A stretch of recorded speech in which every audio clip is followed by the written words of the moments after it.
نماز قائم کرنے کا پہلا تقاضا یہ ہے کہ نماز با جماعت ادا کی جائے، اور اگر گھر میں پڑھے گا تو چاہے فریضہ سر سے اتر گیا لیکن ترک جماعت کا گنہگار ہوگا۔ اور ایک حدیث میں اتنی سخت وعید ہے اس کے اوپر کہ رسول کریم سرور دو عالم صلی اللہ علیہ وسلم نے ارشاد فرمایا کہ قسم کھا کر فرمایا کہ مجھے کبھی کبھی یہ خیال ہوتا ہے کہ میں لکڑیاں جمع کر کے اور لکڑیاں جمع کروں آگ لگانے کے لیے، اور پھر میں حکم دوں کہ بھائی اذان دو، اور جب نماز کا وقت آ جائے، نماز کھڑی ہونے لگے تو کسی امام کو آگے کر دوں کہ تم نماز پڑھاؤ، اور جب وہ نماز شروع کر دے امام تو میں لوگوں کے گھروں میں جا کر دیکھوں کہ کون گھر میں بیٹھا ہے، اور جو لوگ کے جماعت کی نماز میں نہیں آ رہے اور گھر میں بیٹھے ہیں ان کے گھروں کو آگ لگا دوں، وہ جو میں نے لکڑیاں جمع کی تھیں ان لکڑیوں کے ذریعے آگ لگاؤں اور گھر جلا دوں ان سب کے، جو باوجود عاقل بالغ ہونے کے اور باوجود مرد ہونے کے، بغیر کسی عذر کے گھر میں بیٹھے ہیں اور جماعت میں نہیں آ رہے، ان کے گھروں کو میں آگ لگا دوں، یہ فرمایا سرکار دو عالم۔ تو نماز پڑھ لینا کافی نہیں ہے، نماز کا با جماعت ادا کرنا یہ ضروری ہے۔ اور یہ اتنی حکمت کی بات ہے، یعنی علاوہ اس کے کہ اللہ کا حکم ہے، اللہ کا جب حکم آ جائے تو پھر کوئی حکمت ہماری سمجھ میں آ رہی ہو نہ آ رہی ہو ہمیں ماننا ہی ہوگا، لیکن اس میں اللہ تبارک و تعالی نے ہمارے لیے بے شمار فوائد رکھے ہیں۔ مسجد کی جماعت میں، مسجد کے اندر جب آتے ہیں اور صف بنا کر نماز پڑھتے ہیں تو ایک نظم و ضبط پیدا ہوتا ہے، نظم و ضبط پیدا ہوتا ہے، اور یہ سکھایا جاتا ہے کہ جو کام کرو سلیقے سے کرو، جو کام کرو ترتیب سے کرو۔ یہاں ہمیں جب امام کھڑا ہوتا ہے نماز پڑھانے کے لیے تو رسول کریم صلی اللہ علیہ وسلم کی سنت کے مطابق وہ کہتا ہے بھئی صفیں سیدھی کر لو۔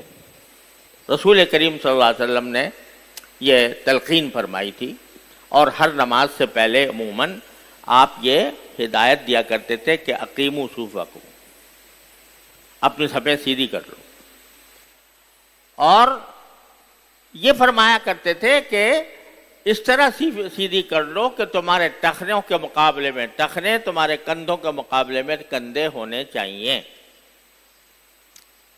اور زیادہ اپنے درمیان فاصلہ چھوڑو، مل مل کر کھڑے ہو۔ یہ سب ہدایات رسول کریم صلی اللہ علیہ وسلم دیا کرتے تھے۔ کیوں؟ بھائی جب جمع ہوئے ہیں لوگ، جو جہاں کھڑا ہے نماز پڑھ لے، لیکن صف بندی کرا دی، اس طرح کے لوگ ترتیب کے ساتھ کھڑے ہوں، تو عبادت کے اندر بھی نظم و ضبط کی تلقین فرمائی کہ آدمی نظم و ضبط کے ساتھ عبادت انجام دے۔ پہلا سبق تو یہی مل جاتا ہے، نظم و ضبط کا سبق۔ افسوس ہے کہ ہم مسلمان اس سبق کو اپنی عام زندگی میں استعمال نہیں کرتے۔ عام جہاں کہیں بھیڑ اکٹھی ہوئی اور اس میں کھینچا تانی شروع ہو گئی، اس میں جھگڑا شروع ہو گیا، ایک دوسرے کے اوپر چڑھنا شروع ہو گیا۔ ابھی اگر میں یہاں پر مصافحہ کرنے لگوں، اسی بات ترتیب جماعت میں جو بیٹھی ہوئی ہے، اور صفیں بنی ہوئی ہیں. اگر میں یہ کہوں بھائی میں سب سے مصافحہ کرنا چاہتا ہوں، پھر دیکھو کیا دھکا پیل ہوتی ہے، کس طرح لوگ ایک دوسرے کے اوپر گرتے ہیں، ایک دوسرے کو تکلیف پہنچاتے ہیں. کیا مانا کہ ہم نے دین سے یہ سبق نہیں لیا.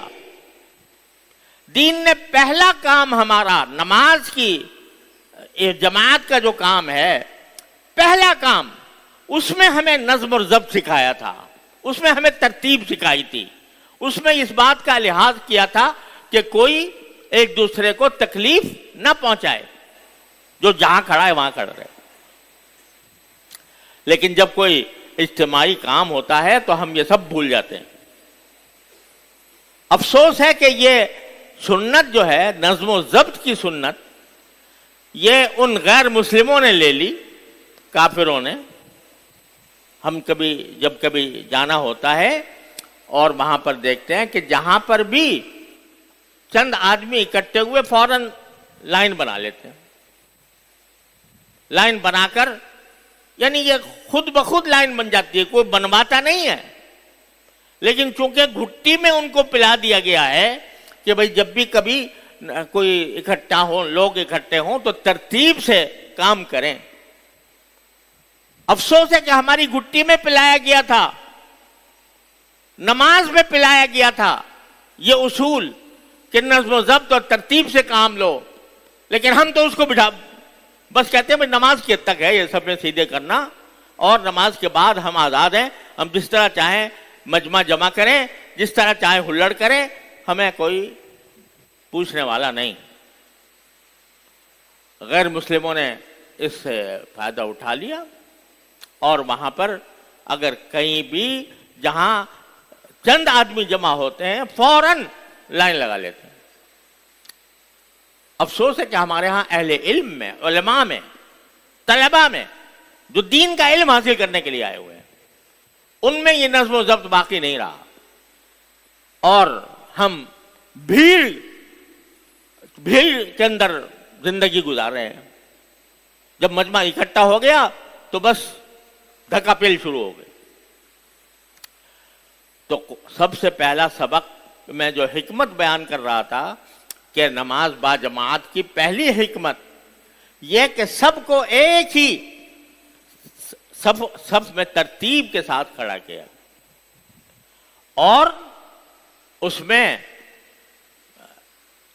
جو پہلے آ گیا وہ پہلی صف کا حقدار ہے، اور اس کے برابر میں چاہے کوئی بھی کھڑا ہو، بادشاہ بھی ہے، کوئی بڑا منصب والا بھی ہے، لیکن اس کے برابر میں ایک مزدور کھڑا ہوگا. ایک ہی صف میں کھڑے ہو گئے محمود و ایاز، نہ کوئی بندہ رہا نہ کوئی بندہ نواز. یہ سکھایا گیا نماز با جماعت کے اندر پہلی بات کہ ترتیب قائم کرو، اور اللہ جل جلالہ کے سامنے سب ایک ہو. کوئی صاحب منصب، کوئی عہدے والا، کوئی بڑے سے بڑا آدمی، وہ جب اللہ کے سامنے کھڑا ہو تو وہ عام انسان کی طرح کھڑا ہو، اس کا کوئی امتیاز نہ ہو.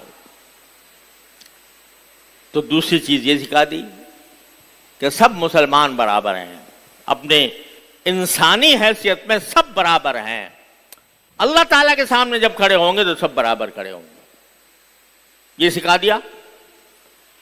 پھر اللہ تبارک و تعالیٰ نے نماز با جماعت میں یہ خاصیت رکھی ہے کہ جب ہم نماز کے اندر آتے ہیں جماعت میں تو بہت سے لوگ ایسے ہوتے ہیں ہمارے ساتھی جو ہر وقت ہر نماز میں نظر آتے ہیں الحمدللہ. تو ان سے ایک محبت پیدا ہوتی ہے، ایک صحبت کا اثر پڑتا ہے، اور ان کی ساتھ ایک دلی تعلق پیدا ہو جاتا ہے. ایک دوسرے کا حال احوال پوچھتے ہیں. کسی کو اگر کوئی تکلیف ہے یا کوئی اس کو مسئلہ درپیش ہے تو اس میں اس کی کچھ مدد کرنے کا موقع مل جاتا ہے. خود مجھے اگر کوئی تکلیف ہے تو میں اپنے ساتھیوں سے اس کو ذکر کر کے کم از کم اپنا دل ہلکا کر لیتا ہوں, اور اگر وہ کوئی اچھی ترکیب بتا دے تو اس ترتیب پر عمل بھی کر لیتا ہوں. تو جو اسلام چاہتا ہے کہ انما المؤمنون اخوہ, سارے مومن بھائی بھائی ہیں, تو اس بھائی بھائی ہونے کا مظاہرہ مسجد میں جماعت کے اندر ہوتا ہے. ایک دوسرے کا حال احوال پوچھتے ہیں, ایک دوسرے کے ساتھ تعلقات قائم ہوتے ہیں, ایک دوسرے کی مدد کرتے ہیں, ہمدردی اور خیرخواہی کے جذبات پیدا ہوتے ہیں. یہ تیسری حکمت. چوتھی یہ کہ اللہ تعالیٰ نے مسجد کا ماحول ایسا پاکیزہ بنایا ہے, کیونکہ یہ اللہ کا گھر ہے.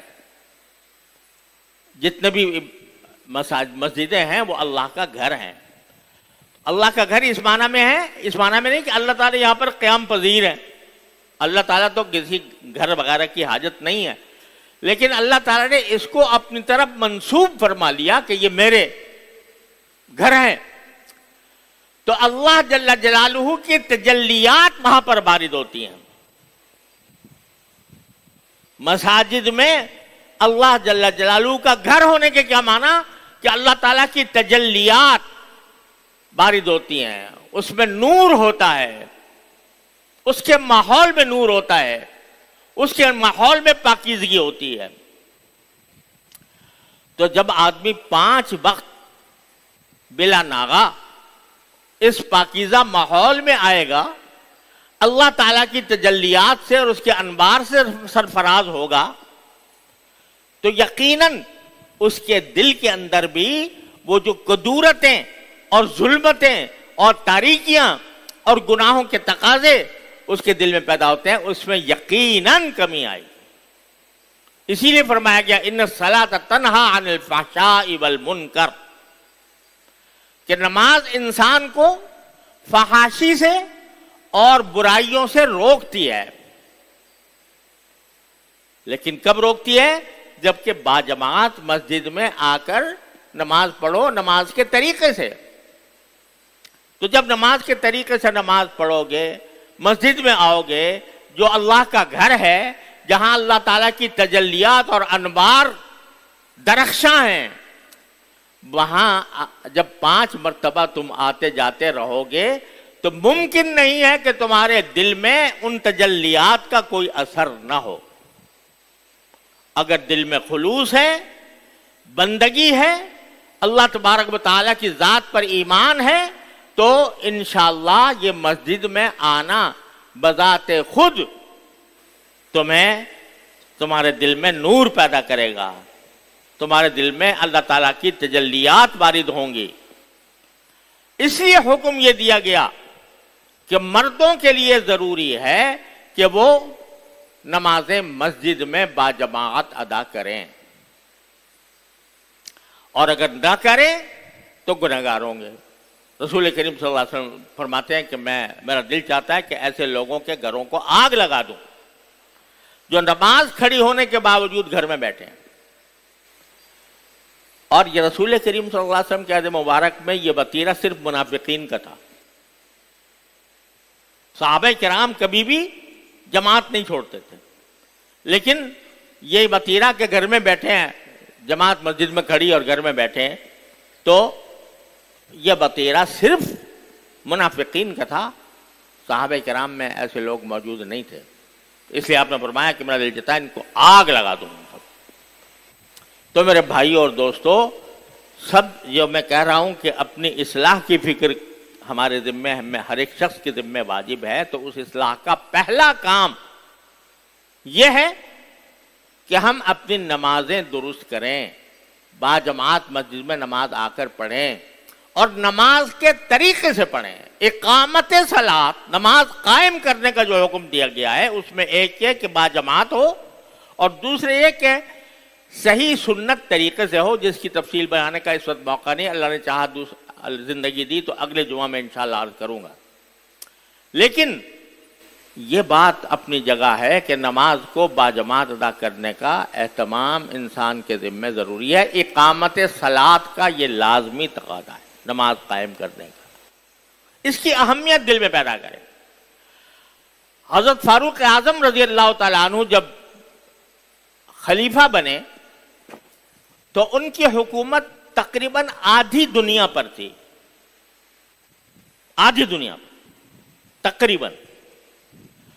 اس میں ان کے جتنے بھی گورنر تھے مختلف صوبوں میں، ان سب کو ایک خلیفہ کا یہ حکم نامہ آپ نے لکھ کر بھیجا سارے گورنروں کو کہ ان اہم امورکم عندی الصلاۃ،